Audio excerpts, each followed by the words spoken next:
Last तक जरूर देखना। तो चलिए शुरू करते हैं। एपिसोड की शुरुआत में लॉयड और ग्रिम यहाँ पर कमरे में होते हैं जहाँ पर ग्रिम को किसी की आहट आ रही होती है। सो वो कहता है कि कोई आ रहा है। तब लॉयड उसे कहता है कि जाओ तुम जाकर छुप जाओ। इधर में दिखाया जाता है कि लॉयड का बड़ा भाई आ चुका रहता है जिसका नाम एल्बर्ट रहता है और ये सेकंड प्रिंस रहता है। और हमारा लॉयड इसे देखकर काफी ज्यादा खुश रहता है क्योंकि इसे ये काफी ज्यादा अच्छा भी लगता है। अगले सीन में दिखाया जाता है कि लॉयड यहाँ पे ट्रेनिंग ग्राउंड में बैठा हुआ रहता है और जो एल्बर्ट रहता है वो यहाँ पर ट्रेनिंग प्रैक्टिस कर रहा होता है। सो इसका प्रैक्टिस काफी ज्यादा बढ़िया जा रहा होता है और फिर लॉयड ग्रिम को बता रहा होता है एल्बर्ट के बारे में कि एल्बर्ट सेकंड प्रिंस है, ये काफी ज्यादा पावरफुल है और इसके बहुत ज्यादा चांसेस हैं कि यही अगला किंग बनेगा क्योंकि ये सबको बहुत ज्यादा पसंद भी आता है। इसके आगे पीछे बहुत सारे लोग भी घूमते रहते हैं और इसे बहुत सारे लोग कंपनी भी देते हैं, इसलिए इसके बहुत ज्यादा चांसेस है और मुझे कोई इंटरेस्ट नहीं है, वैसे ये काफी ज्यादा अच्छा भाई है मेरा। फिर वो कहता है एल्बर्ट कि आओ लॉयड तुम्हारी बारी है। तो अब यहाँ पे लॉयड सोच रहा था कि मैं क्या करूँ, क्या मुझे हमला करना चाहिए। ग्रिम कहता है कि अब तुम क्या करोगे।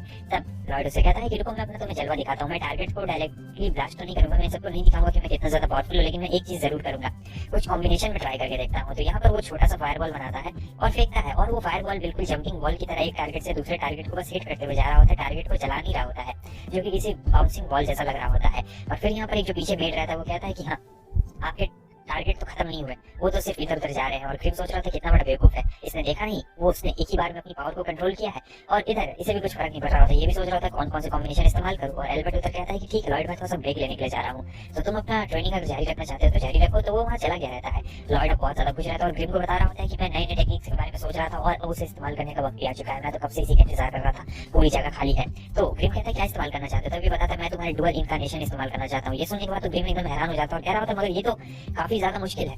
तब लॉयड कहता है इसीलिए तो मैं तुम्हें चुन रहा हूँ। अब चुनने से उसका मतलब ये रहता है कि जो ग्रिम रहता है वो सॉर्सरी की मदद से इसके हाथ में आ चुका रहता है, मतलब एक तरीके से हमारे लॉयड ने ग्रिम को एब्जॉर्ब कर लिया रहता है और वो उस इनकार्नेशन स्पेल का इस्तेमाल करने वाला रहता है। तो यहाँ पर वो इनकार्नेशन स्पेल का इस्तेमाल करता है मगर तब हमें दिखाया जाता है कि कैसे जो हमारा ग्रिम रहता है वो उस इनकार्नेशन स्पेल को नहीं इस्तेमाल कर पा रहा होता और चिल्लाने लगता, कह रहा होता है कि ये क्या है। तब हमारा लॉयड कहता है मैं तो एक बार में 100 स्पेल का इस्तेमाल करता हूँ। और ये सुनने के बाद वो हैरान होता है, तो कहता है मैं 2 स्पेल का इस्तेमाल भी क्यों नहीं कर पा रहा हूँ। और फिर बता रहा होता है कि कैसे एक बैरियर स्पेल भी मैंने लगा के रखा है कि इतना ही स्पेल तुम इस्तेमाल कर सकते हो, इससे ज्यादा या कम नहीं कर सकते हो, माफ करना गलती से हो जाता है। और फिर उसके बाद जो ग्रिम रहता है कहता है कि मुझसे नहीं होगा, मैं एक बार में सिर्फ 2 स्पेल इस्तेमाल कर सकता हूँ और तुम 100 स्पेल एक बार में मतलब इंचेंट कर लेते हो, ऐसा मेरे साथ नहीं हो पाएगा। तब जो लॉयड रहता है वो उसके माउथ को भी कंट्रोल कर पा रहा होता है, मतलब दोनों माउथ एक जैसा चल रहा था, हाथ वाला भी और इसका मुंह वाला भी। तो यहाँ पर अब जो लॉयड रहता है वो अपना इंचेंटमेंट शुरू करता है, मतलब ये एक स्पेल का इस्तेमाल करने में 100 इंचेंटमेंट का इस्तेमाल करने वाला रहता है। और ये जो पावर रहती है ये अनब्रेकेबल रहती है और काफी ज्यादा यहाँ पर एटमॉस्फेयर भी बदल चुका रहता है, बहुत ज्यादा ही पावर महसूस हो रही होती है। ग्रिम तो कंट्रोल ही नहीं कर पा रहा होता अपने आप को, उसे ऐसा लग रहा होता है कि वो कभी भी फट सकता है। मगर आप देख सकते हैं कि यहाँ पर कितना ज्यादा कूल एनिमेशन बनाया गया रहता है लॉयड का, जो यहाँ पे बहुत ही ज्यादा भयंकर लग रहा होता है, ये किसी डीमन लॉर्ड जैसा लग रहा होता है। फिर ये अपने राइट हैंड में दूसरा इंचेंटमेंट करता है और लेफ्ट हैंड में दूसरा इंचेंटमेंट करता है और दोनों पावर्स को मिला डालता है। और फिर जब दोनों पावर्स मिलती है तो बहुत ही ज्यादा खतरनाक ब्लास्ट होता है, एकदम हवा में ऊपर जाता है। सीन कट होता है, हमें एल्बर्ट को दिखाया जाता है जहाँ पर उसका सर्वेंट कहता है कि सर आपको नहीं लगता है कि आप 7th प्रिंस को कुछ ज्यादा ही मान रहे हैं। हाँ वो अभी काफी ज्यादा छोटा है और वो किंग बनने के लायक बिल्कुल भी नहीं है। तभी कहता है तुम लोग भूल रहे हो, तुमने शायद देखा नहीं कि कैसे उसने एक ही स्पेल में सभी टारगेट्स को हिट किया। मुझे लगता है कि वो बहुत ही अच्छा सेज बनेगा आगे जाकर और हो सके तो वो ग्रैंड सेज भी बन सकता है। वैसे मुझे कोई प्रॉब्लम नहीं अगर वो किंग भी बन जाता है तो, क्योंकि मुझे मेरा भाई का बस साथ चाहिए और कुछ भी नहीं चाहिए। वैसे भी वो बहुत ही ज्यादा बढ़िया है, अभी फिलहाल छोटा है लेकिन बाद में बड़ा तो होगा ना। और फिर यहाँ पर जो उसका सर्वेंट कह रहा होता है कि हाँ सर आप बिल्कुल सही कह रहे हैं, लेकिन आपके जैसा किंग नहीं मिलने वाला है किसी को दोबारा। और हाँ अभी तक तो उस बच्चे ने अपनी प्रैक्टिस भी खत्म कर ली होगी। तो वो यहाँ खिड़की के पास जाकर देख रहा होता है, तो देखता है ये क्या, ये अचानक से रात कैसे हुई इतनी जल्दी। और इधर में दिखाया जाता है ग्रिम को जो कि कांप रहा होता है और कह रहा होता है कि आखिर ऐसा कैसे हो सकता है, ये बच्चा तो बहुत खतरनाक है क्योंकि इसके एन्चेंटमेंट से एटमॉस्फेयर में छेद हो चुका रहता है और ये तारे देख सकता था, दिन में तारे दिख जाते हैं और रात हो चुकी रहती है। अब लॉयड भी घबरा गया रहता है कि अचानक से ये क्या हो गया है। और फिर वो कह रहा होता है कि गायब हो जाओ गायब हो जाओ। और फिर वो थोड़ा सा ऐसे गायब हो जाओ कहता है, तब आसमान में वो जो बड़ा सा छेद रहता है जहाँ से तारे दिख रहे होते हैं दिन में भी, वो गायब हो गया रहता है और सूरज वापस आ चुका रहता है। और फिर सोच रहा था ये बच्चा क्या है। अगले सीन में दिखाया जाता है कि कैसे अगले दिन ये पेपर में छप चुका रहता है। वही बात सबको लग रहा था कि एलियंस हमला करने वाले हैं, लेकिन यहाँ पर तो लॉयड को कुछ और ही इंटरेस्टिंग चीज दिख चुकी रहती है। ग्रिम कहता है कि क्या हुआ मास्टर आपने क्या ऐसा देख लिया है। तब लॉयड बता रहा होता है कि ये देखो एडवेंचरर्स के बारे में लिखा हुआ है, एडवेंचरर्स खजाना ढूंढते हैं, डंजन में जाते हैं, डंजन में तो बहुत सारा खजाना होगा, मैं भी एक एडवेंचरर बनूंगा, मैं भी डंजन में जाऊंगा, मुझे भी बहुत सारा खजाना चाहिए और वैसे भी मुझे सॉर्सरी में बहुत ज्यादा अच्छा मन भी लगता है, तो ठीक है मैं चलता हूँ। तो वो जाने लगता है तो ग्रिम उसे रोकता और कहता है कि अगर 7th प्रिंस महल से गायब हो गया तो सबको बहुत टेंशन हो जाएगी, नहीं तुम ऐसे नहीं जा सकते हो। तब लॉयड कहता है कि अरे तुम टेंशन क्यों लेते हो, मैंने इसका भी इलाज ढूंढ के रखा है। तो ये अपने हाथ में एक सीट निकालता है। ग्रिम को समझ में नहीं आता है कि आखिर ये सीट किस बात के लिए है। तब हमारा लॉयड उसे दिखा रहा होता है कि देखो ये सीड है, मतलब एक सीट रहता है जो कि इसका हूबहू कॉपी कर देगा। और फिर ये इस सीट का मैजिक दिखाता है और दूसरी तरफ से एक नया लॉइड बाहर निकलता है। और ये जो लॉइड रहता है ये हमारे सेम बिल्कुल लॉइड जैसा रहता है, लेकिन थोड़ा सा बस इसमें कमी रहता है कि ये थोड़ा सा इसके अंदर दिमाग नहीं रहता है, ये बिना दिमाग का रहता है, इसलिए थोड़ा इधर उधर कर रहा होता है। और सबसे बड़ी दिक्कत की बात ये रहती है कि जो शिल्पा रहती है वो तुरंत ही पहचान लेगी, क्योंकि एक दिन क्या हुआ था कि अचानक से लेटा हुआ था और बुक पढ़ रहा होता है। तब शिल्पा इसके पीछे खड़ी रहती है और कहती है कि लॉइड साहब आपके बाल बढ़ चुके हैं। लॉइड कहता है कि मुझे तो नहीं लगता है कि मेरे बाल थोड़े से भी बड़े हैं। तब शिल्पा उससे कह रही होती है कि लॉइड साहब आपके बाल 0.7 सेंटीमीटर बढ़े हैं। वैसे कहाँ के बढ़े, सर के बढ़े हैं। और फिर यहाँ पर लॉइड कहता है कि रुको मेरे पास इसका भी इलाज। और अगले पल हमें दिखाया जाता है कि ये महल से बाहर निकल चुका रहता है और काफी ज्यादा मजे कर रहा होता है। फिर यहाँ पर ये कनेक्ट भी कर लेता है हमारे ग्रिम को, पता नहीं यहाँ पर कौन सी कंपनी का टावर आ रहा है, लेकिन ये ग्रिम को कनेक्ट कर लेता है अपने हाथ में। और ग्रिम उधर बता रहा होता है कि सब चीज ठीक है। तो बात यहाँ पे ये रहती है कि ग्रिम ने हमारे लॉइड की जगह ले ली रहती है और वो यहाँ पर अपने बाल संवार रहा होता है, देख रहा होता है कि मैं कितना ज्यादा क्यूट लग रहा हूँ, वैसे दिखना तो लड़की जैसा है। और फिर आगे हमें ये भी बताया जा रहा होता है कि जो हमारा लॉइड था उसने एक बहुत ही स्पेशल सॉर्सरी का इस्तेमाल किया था। असल में उसने ग्रिम की बॉडी से उसकी आत्मा निकाल दी थी और इस नकली वाले लॉइड के अंदर घुसा दी। और फिर जो ग्रिम की बॉडी है उसे अपने हाथ में ऐसे ले लिया, इसीलिए उसका चेहरा इसके हाथ में आपको दिख रहा होगा। तो उम्मीद है आप लोग सब चीज समझ गए होंगे। सब हमारा लॉइड आगे बढ़ता जा रहा होता है। खैर इसे ये नहीं पता रहता है कि आखिर इसे डंजन कहाँ पे मिलने वाला है। और उस तरफ ग्रिम भी कह रहा होता है ठीक है टेंशन मतलब सब चीज हो जाएगा। और इधर ये कह रहा होता है कि शिल्पा से बच के रहना। साथ ही साथ ये थोड़ा सा इमोशनल भी कर देता है ग्रिम को कि तुम बिल्कुल मेरे फैमिली मेंबर जैसे हो, तुम मेरी मदद कर रहे हो। तब ग्रिम यहाँ पे थोड़ा सा इमोशनल हो जाता है, क्योंकि रहता तो लास्ट में कोई भी मनी है ना, तो थोड़ा सा इमोशनल यहाँ पे हो चुका रहता है। और फिर आगे बढ़ रहा होता है, देख रहा होता है कि पता नहीं मुझे यहाँ पे डंजन कहाँ पे मिलने वाला है। आगे हमें दिखाया जाता है कि कैसे एक जो लड़की रहती है उसे बहुत सारे मॉन्स्टर दौड़ा रहे होते हैं, बहुत सारे। तो यहाँ पर ये रुक चुका रहता है और ग्रिम कहता है कि वो लगता है कि किसी का यहाँ पे पीछा किया जा रहा है, लेकिन अचानक से वो जो लड़की रहती है वो हमला करना शुरू करती है मॉन्स्टर्स के ऊपर। और वो काफी ज्यादा पावरफुल रहती है, मतलब फिजिकल में तो काफी ज्यादा। वो जो मॉन्स्टर रहते हैं वो बड़े आराम से हार रहे होते हैं इससे, मतलब कोई चांस ही नहीं रहता है कि वो इस लड़की से जीत सकते हैं। और फिर यहाँ पे हमें दिखाया जाता है कि ये क्यूआई का इस्तेमाल कर रही है, मतलब चाइनीज एंड में देखते होंगे उन्हें पता होगा क्यूआई कौन सी पावर है।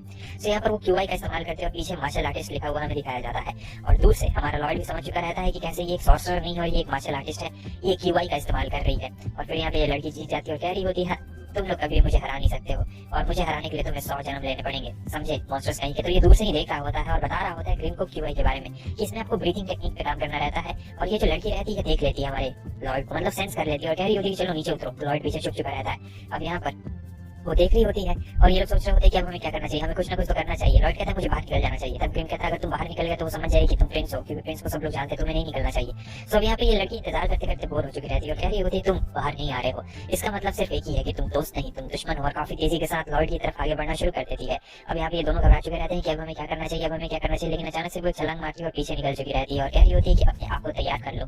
तभी हमें दिखाया जाता है लॉर्ड अपना वेशभूषा बदल लेता है और कहता है मैं एक नया एडवेंचरर हूँ और अपना नाम भी दूसरा कुछ बताता है और पूछता है कि तुम्हारा नाम क्या है। तब वो अपना नाम टाओ बताती है और जो टाओ रहती है वो बहुत ज्यादा शर्मा जाती है। आगे हमें दिखाया जाता है कैसे इसने डुअल इनकार्नेशन स्पेल का इस्तेमाल किया था। तो एक हाथ में इसने अपनी इमेज ली थी और जो इसका दूसरा हाथ रहता है उसमें इसने अपने भाई की इमेज ली थी, मतलब जो सेकंड प्रिंस रहता है। और दोनों को कंबाइन करके इसने एक नया हुलिया बना दिया रहता है, मतलब एक नया इंसान बना दिया रहता है जो जिसका कुछ एग्जिस्टेंस ही नहीं है, मतलब इसका एग्जिस्टेंस से कुछ लेना देना ही नहीं है, समझे। तो यहाँ पे जो टाओ रहती है वो उधर मुड़ गई होती है पीछे तरफ और ये बोल रहा होता है तो तुम एक मार्शल आर्टिस्ट हो, तुमसे मिलकर अच्छा लगा। ये बहुत ज्यादा शर्मा चुकी रहती है, कह रही होती है ये तो बहुत ही ज्यादा हैंडसम है। और फिर सोच रही होती है कि मैं 18 साल से बस ट्रेनिंग ही करते आ रही हूँ, ट्रेनिंग करने की वजह से मुझे कभी मेरी लव लाइफ का मौका ही नहीं मिला, लेकिन अब मैंने लव लाइफ को हटाने के लिए एडवेंचरर चुना था। लेकिन अब मुझे ऐसा लगता है कि किस्मत भी मेरा साथ दे रही है और इस मौके को मैं बिल्कुल भी नहीं जाने दे सकती, बिल्कुल भी नहीं। तो यहाँ पर वो खुद पे बात कर रही होती है। तब लॉर्ड का जाने लगता है और कहता है मुझे लगा था कि हम लोग एडवेंचरर पे जा सकते हैं, लेकिन फिर वो कहती है कि हाँ क्यों नहीं क्यों नहीं क्यों नहीं, साथ में चलेंगे, मैं तुम्हें दिखाऊंगी अपनी पावर्स को। अगले सीन में दिखाया जाता है कि वो लोग डंजन में रहते हैं जहाँ पर वो अपनी पावर को दिखा रही होती है कि किस तरीके से क्यूआई काम करती है। लेकिन यहाँ तो ये क्रिस्टल इकट्ठा करने में ज्यादा व्यस्त रहता है और कह रहा होता है क्या कमाल के क्रिस्टल। उसके बाद ये लोग आगे बढ़ने लगते हैं और फिर ये बताती है कि मुझे कभी तुम्हारे जैसा नहीं, मेरा मतलब मुझे कोई सुटेबल पार्टनर ही नहीं मिला।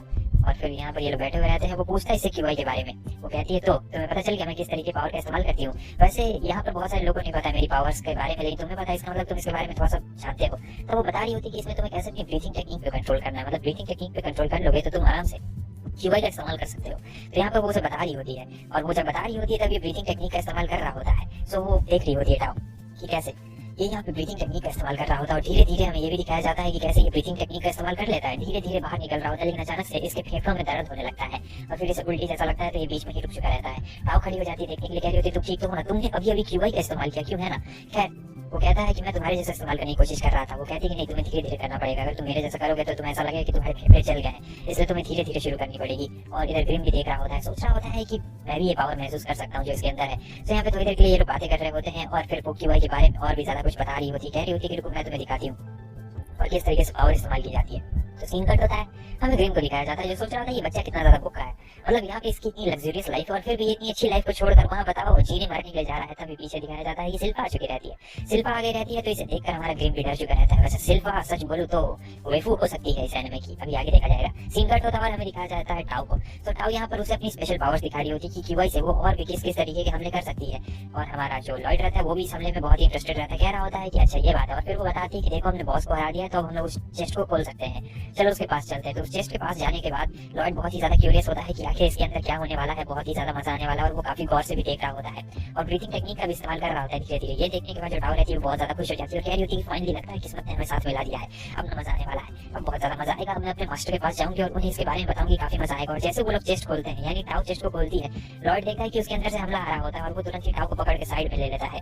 और वो जो हमला रहता है बहुत ही खतरनाक रहता है, पहाड़ को काट डालता है बताओ साइड में जो रहता है।